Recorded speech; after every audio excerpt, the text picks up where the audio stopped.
How's it going, guys? We are back and we are live, and most importantly, we're doing just fine. All right.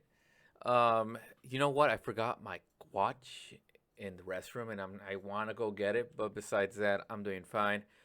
Just woke up, did some research, been trying to do some work, and not really. I've been actually been playing a lot of like Smash Brothers. The new character came out, Ming Ming for the win-win. And I was just like playing with my little brother, and we were just going through the character.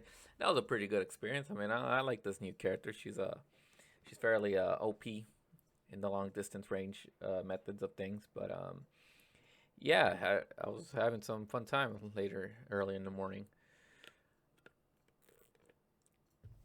I mean, besides video games news, I also been realizing how like here in Orange County, the COVID-19 situation has really been expanding itself, and we're getting more news of more people getting infected. Matter of fact, just having a discussion with my dad, even where he's working at, it's like all the places it's dispersing, and you got like places where they got positive signs of this.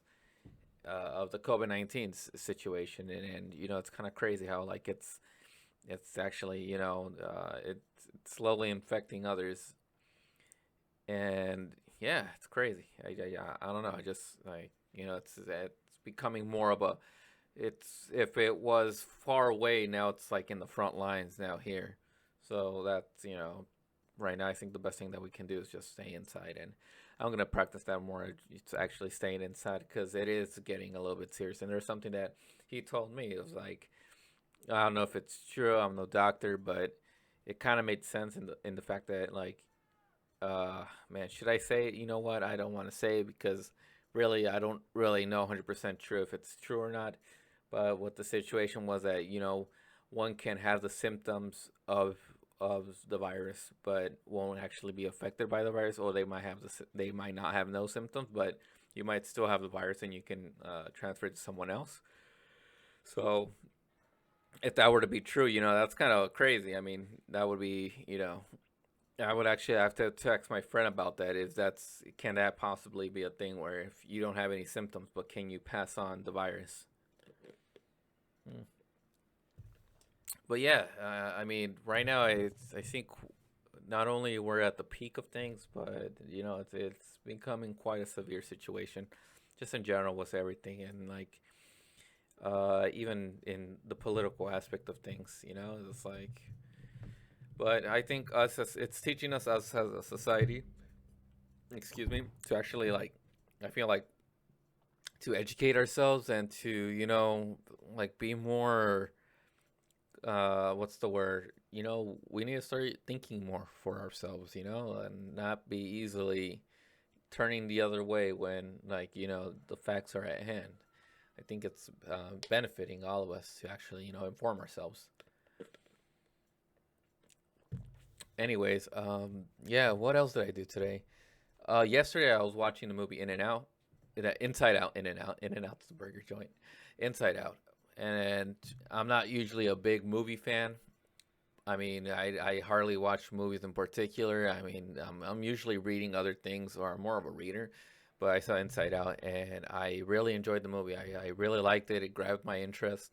I like the psychological aspects of like what was going on in Riley's head, and I think it really teaches people about the meaning of like our emotions, and in particular with sadness, because I feel like in our culture depression and sadness tend to be viewed as a negative aspect of like ourselves. Like like if you're sad, something's wrong. And in particular, I think like in the movie, it showed how sadness was actually very empathetic, and you need sadness to understand someone else when they're down.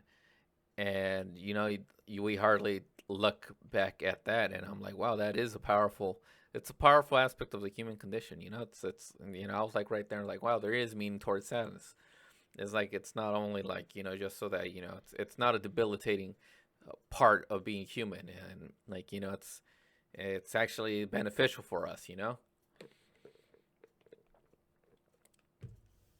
But I heard like in the articles where in that movie they had to like study a lot of psychology, or not only study psychology, but they asked a lot of people about like they asked psychologists on what happens in the mind, and they actually did their research on like short term memory, long term memory.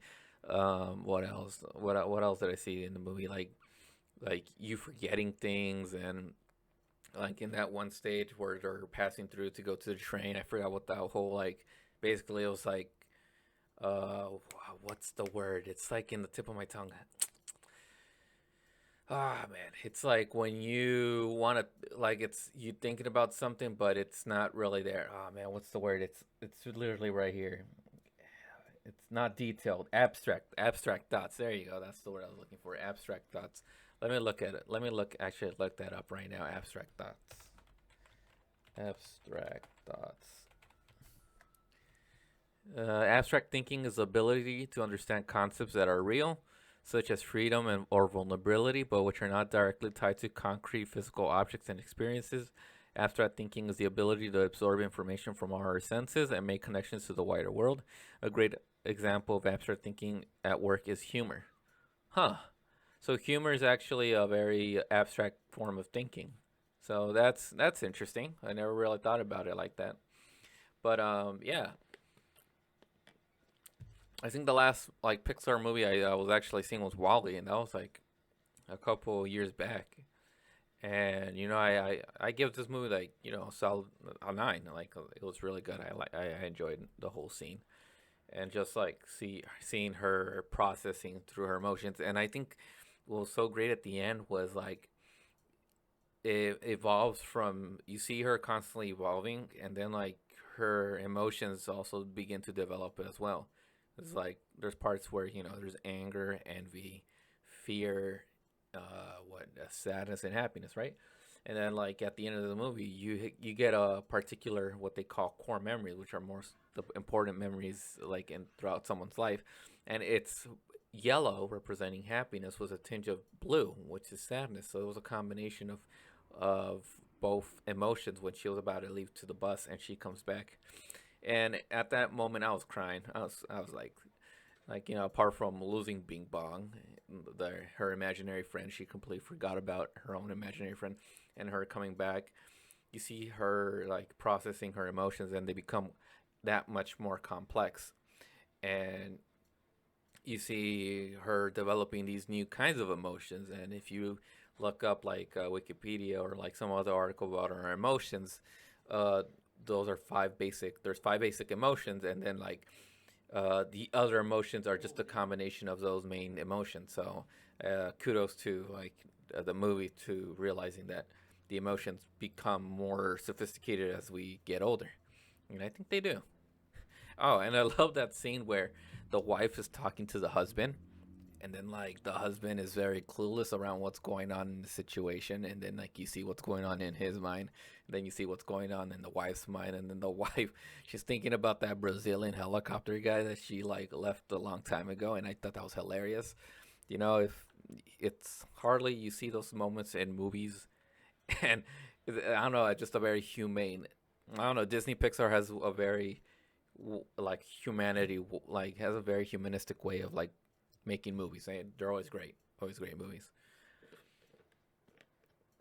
I was also watching Monsters Inc. yesterday, and holy crap, that thing is like a classic. It was ahead of its time. Just watching through that movie. I mean, I used to hear it as a kid in Spanish, but then I listened to it in English yesterday, and oh my god, that thing was like, it was hilarious. I enjoyed it. Like it's like a lot of these side like little jokes that they put in for the older adults, and I'm like, that's funny.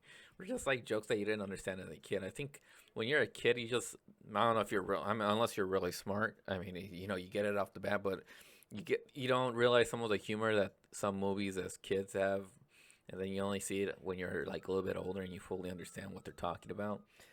And yeah, I need to start going back into the A game of watching movies because there's I think like whether it's books, whether it's movies, whether it's music, I think it's all teaching us about like what it is to be human. And like I feel like if no one understands you in the present moment, maybe there's gonna be some elements in these mediums where they go like, yeah, I understand you. Whether it's like, whether it's one of those things, and yeah, that's I think that's important. I'm like thinking right now.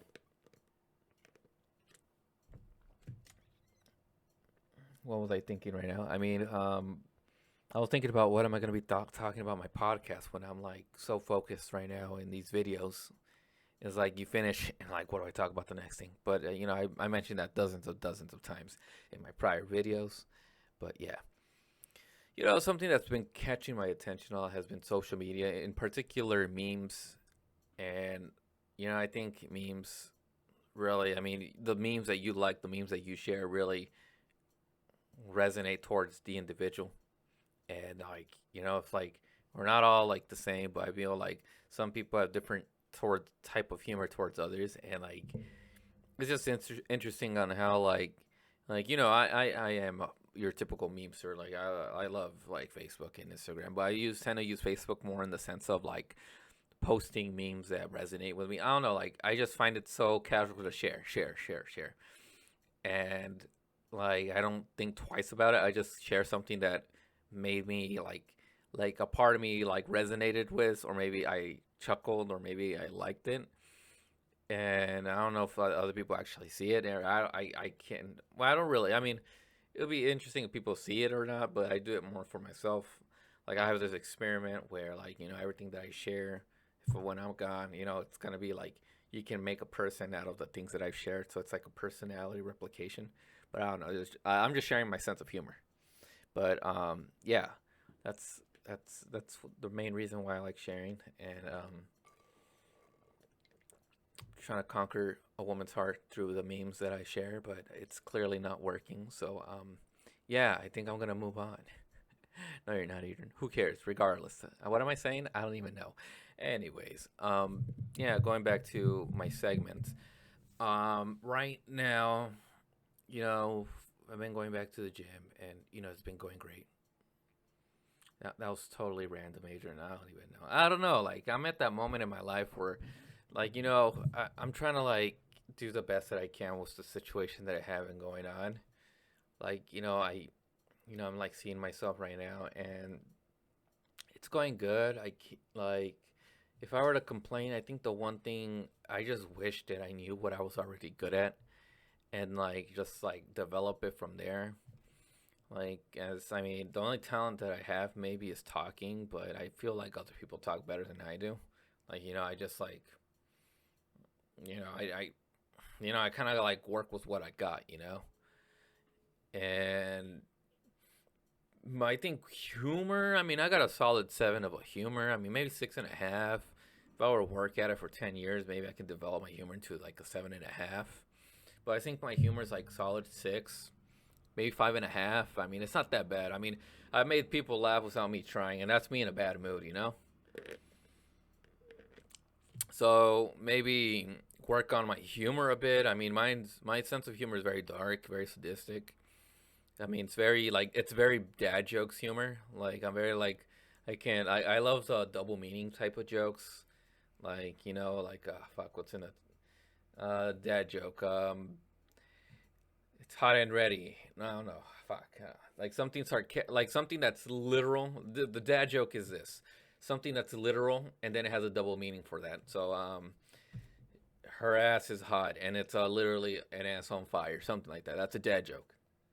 That's what a dad joke is. Like you get the literal form, and it's basically um, the way I interpret it is like, say for example, you man, I don't want to say the nah, it's too risky. I'm not gonna say it. I can't say it. Okay, the way I see it is, say for example, like I envision someone that has autism and they take things quite serious, right? So the very serious thing, and then the thing that's the metaphor for it. So that's how it is. That's the dad joke. It's very like you get the quote unquote sped joke, and then you get the real joke. That's the way I see it. Like it's a very It's a very easy understanding joke to understand. Like it's the literal, metaphorical. Then there's dark humor. Dark humor is very edgy. It's very, it's those jokes that people can take it too far. I mean, I appreciate some dark humor, but like things that go as far. For me personally, I don't like the rape jokes. I mean, it can get far. I mean, I saw one that made me laugh, but it was like basically you meet a stranger online and then like the guy just like gets you like that. I mean, it made me laugh, but I mean, for me, the rape jokes are taking it too far. I like, but dark humor is funny. I mean, to some extent, it's they say that studies have shown that higher IQ tend to enjoy the dark humor because it makes them realize the dark aspects of their mind and then like they can reflect on it. But then again, who's to say that any of us have is then I'm stuttering too much, a high IQ, you know? Hmm. But yeah, that's I feel like in memes in particular there's a lot to go through. I mean, it's really, like it's a very fun way to entertain ones. I mean, just studying memes in general is just funny, like, especially with this COVID-19 crisis, everything. I think it's a great coping mechanism, or just like in general, just it's free therapy. That's what it is. That's what I think memes are, free therapy. They've said it before, and I'm saying it again. Whew.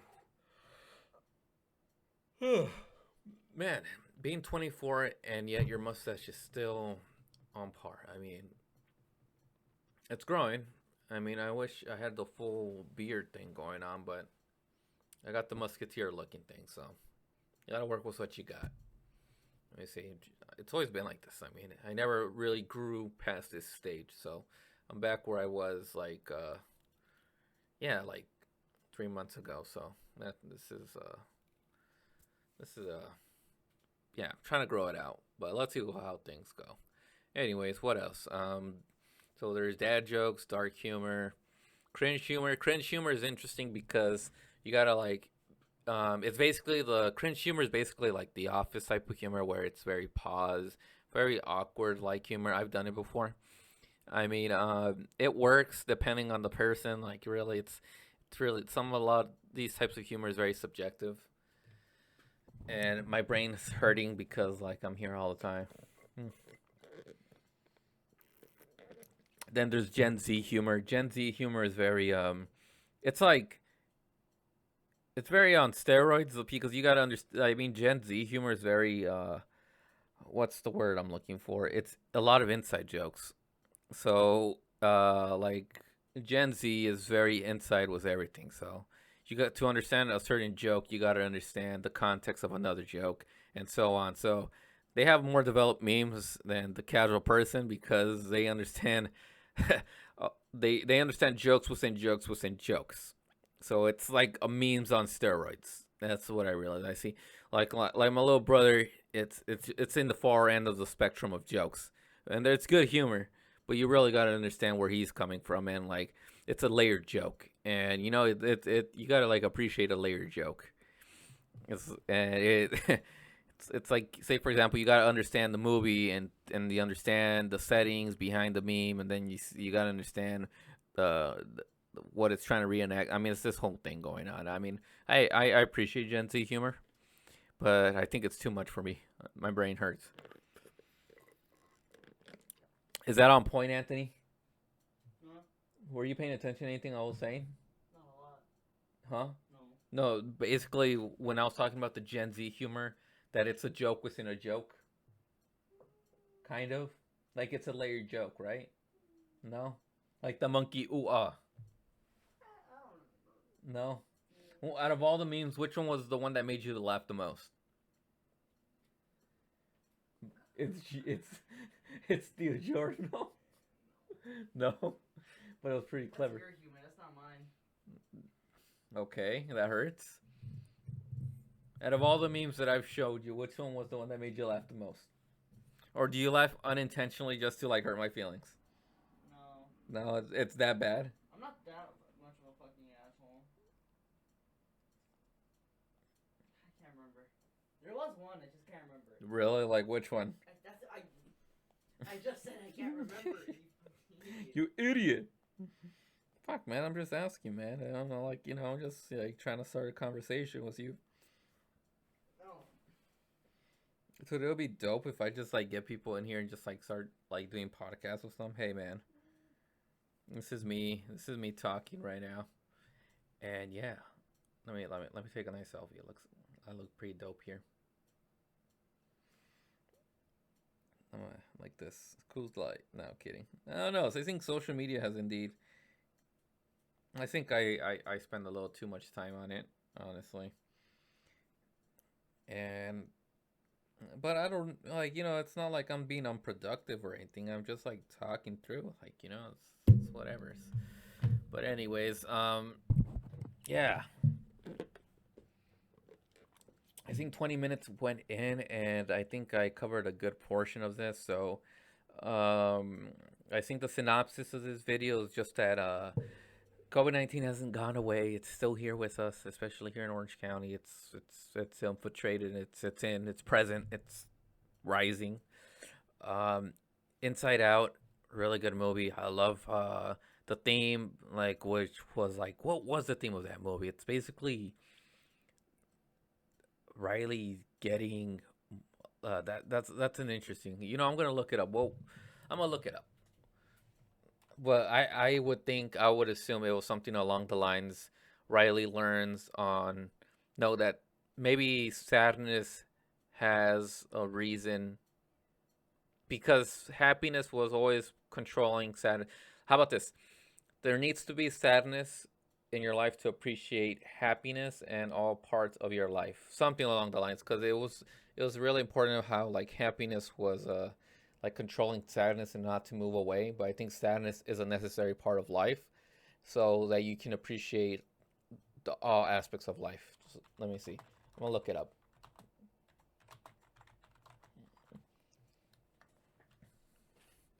So it was a coming of age, memory and the past, sadness and change. Okay, so also along the lines of that. Okay, so it's the coming of age of Riley as she was growing up, and she realizes how her memories and her past, like that makes the individual, that changes the person. That is, that like what happens in your past, whatever events that occurs to you, that's gonna influence you and impact you and make you become the person that you are. That's true. Sadness is important in the movie.